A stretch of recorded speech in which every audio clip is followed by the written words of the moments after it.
There was a time when you believed yourself, when you said you were going to do something and you did it. No debate, no hesitation, no internal negotiation, just action.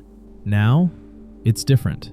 You say things to yourself all the time. You make plans, set standards, promise change, and somewhere deep down, you already know there's a chance you won't follow through. That feeling didn't appear overnight. You built it, quietly, over time, one broken promise at a time.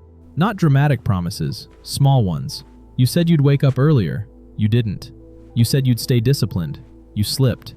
You said you'd stop repeating the same habits, but eventually, you returned to them. And every time it happened, something changed internally. Not all at once, just enough to matter. Because self-trust isn't built through confidence. It's built through evidence, through repetition, through consistency, through proving to yourself that your words actually mean something. But when your actions stop matching your intentions, your mind notices, even if you pretend not to. That's why things feel heavier now. That's why commitment feels harder. That's why starting feels exhausting before you even begin. Because part of you no longer believes the version of yourself that keeps talking about change. And that creates a dangerous cycle. You stop trusting yourself, so you hesitate more. You hesitate more, so you act less. You act less, so you trust yourself even less. And eventually, you mistake that feeling for laziness or lack of motivation.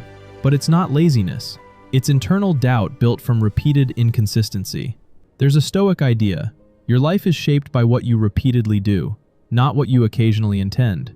Most people hear that and think about success, productivity, achievement. But it applies deeper than that. Because every repeated action is teaching you something about yourself.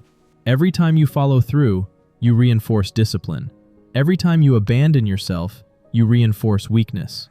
And eventually, those repetitions become identity.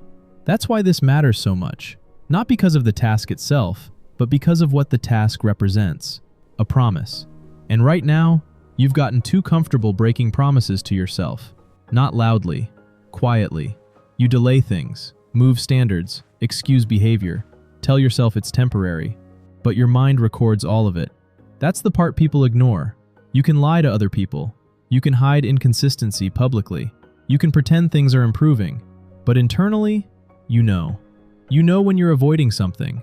You know when you're drifting. You know when you're lowering the standard. And the longer that continues, the harder it becomes to believe yourself when you finally decide to change. So what's the solution? It's not becoming extreme, not becoming perfect, not rebuilding your entire life overnight.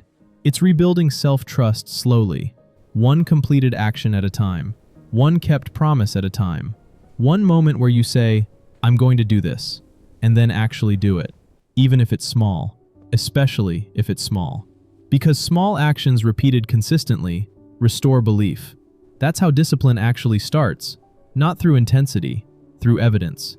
You need proof. Proof that you can rely on yourself again. Proof that your word still matters. Proof that your patterns can change. And that proof is built quietly, not in massive breakthroughs, but in small moments, where you choose alignment over comfort. That's how trust comes back. Slowly, repeatedly, deliberately. So stop asking yourself whether you feel motivated. Ask yourself something better. Can I trust myself to follow through? And if the answer is no, don't panic. Just start rebuilding it, one action at a time. That's where real change begins. Not when you feel different, when you become reliable to yourself again. That's the move.